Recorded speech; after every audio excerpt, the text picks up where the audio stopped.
Japan further supports healthcare in Iraq during pandemic. In response to COVID-19, the Japanese government and the United Nations Office for Project Services, or UNOPS, are partnering to make urgent primary care in Anbar province, Iraq, accessible through rehabilitating primary healthcare centers. Necessary equipment and furniture will be supplied to the health facilities. The initiative will benefit over 1.4 million people, including returnees, vulnerable individuals, and internally displaced persons. His Excellency Suzuki Kotaro, Ambassador of Japan to Iraq, said, Japan has decided to provide a new assistance package for Iraq amounting to $50 million, including this project to be implemented by UNOPS. Japan is a Shining World Leadership Awards for Compassion, Generosity, and Animal Protection laureate. We applaud you, Japan, and the United Nations Office for Project Services for your loving generosity, as well as thank you for your humanitarian and development work. May Allah's love and blessings forever be with the fine people of Iraq.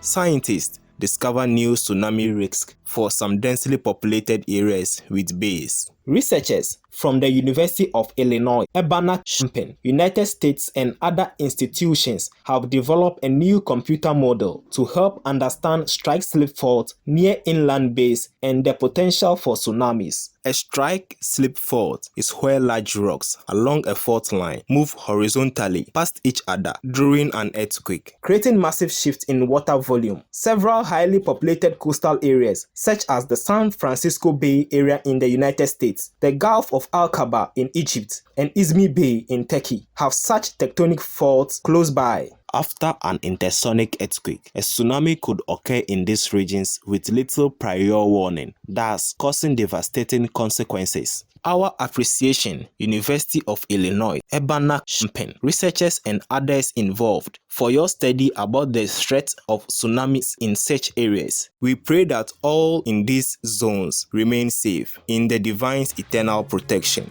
Australian park trials cooling system that saves bats from heat waves. High temperatures in January 2020 resulted in an unfortunate loss of 220 of the estimated 30,000 grey-headed flying foxes living in Bendigo, Australia's Rosalind Park, due to heat stress. In response, an atmospheric cooling system that turns on aerial sprinklers placed in trees when the temperature rises above 40 degrees Celsius was implemented. Happily, the following year, no bat fatalities were recorded. The initiative was financed by the Worldwide Fund for Nature, or WWF Australia, the City of Greater Bendigo, and the Australian Department of Land, Water, Environment and Planning. Australia is a recipient of 5 Shining World Leadership Awards for Compassion and Shining World Leadership Awards for Protection and Good Governance, as well as a laureate of 3 Shining World Leadership Awards for Compassion and Shining World Leadership Awards for Caring, Good Governance, Health Guardian, and High Moral Value.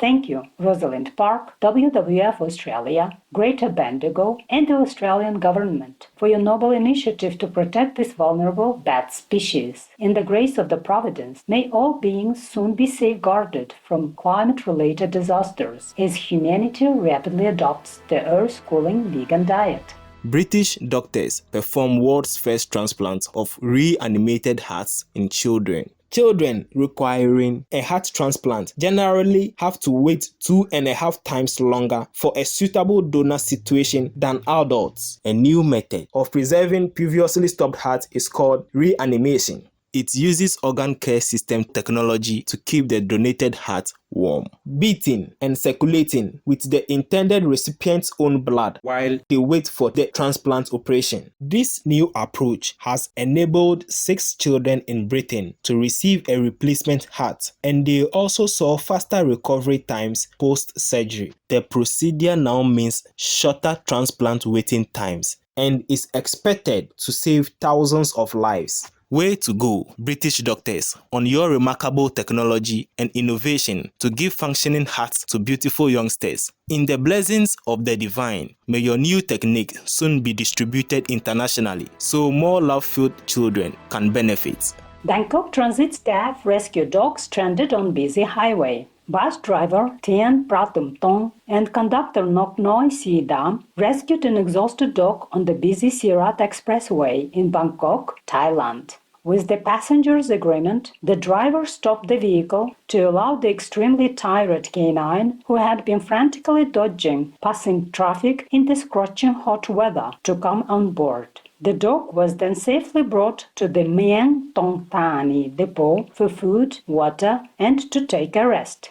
Though both caring workers did not accept the monetary reward offered by Cookie's relieved caregiver, they each received a certificate of merit and a cash award from their employer, the Bangkok Mass Transit Authority. Well done, Tien Pratum Tong and Nok Noi Si Dam, for your swift action in rescuing Cookie. We pray many others will follow your caring example. We also wish darling Cookie many happy and safe years ahead with his family in Buddha's love. Company in France makes vegan pharmaceuticals. VeggieFarm, founded by Luc Lamiroit and Kelvin Bondigal in 2017, has started selling its line of vegan pharmaceuticals and food supplements. Currently, 70% of medicines on the market contain ingredients of animal origin. But the VeggieFarm founders state that it is very often possible to produce them in a vegan way. At the moment, the firm produces desloratadine,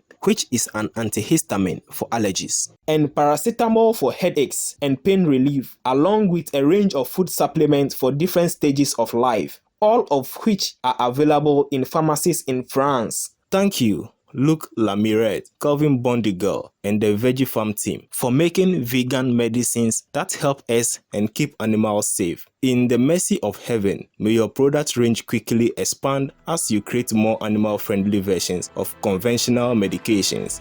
Oscar-winning actor Joaquin Phoenix reunites with cows he rescued. In the short documentary Indigo, made by Earthlings director Sean Monson, Joaquin Phoenix reflects on his reunion with the mother and calf he saved a year ago from a California, USA slaughterhouse. The animals now reside at a site run by Farm Sanctuary, a Shining World Compassion Award recipient in Acton, California. Mr. Phoenix said, "This simple act of rescuing Liberty and Indigo, these two cows, in some ways, the simple as just sparing the lives of these creatures.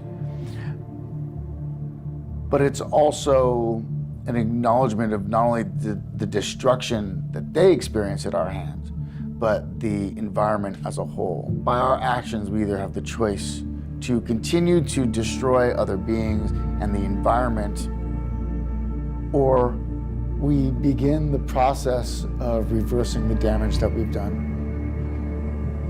Our sincere gratitude and appreciation, Joaquin Phoenix, Sean Monson, and Farm Sanctuary, for your dedication and commitment to bring an end to the needless suffering of our animal friends. May your efforts help us to be victorious as we transition to a vegan world of kindness in God's love.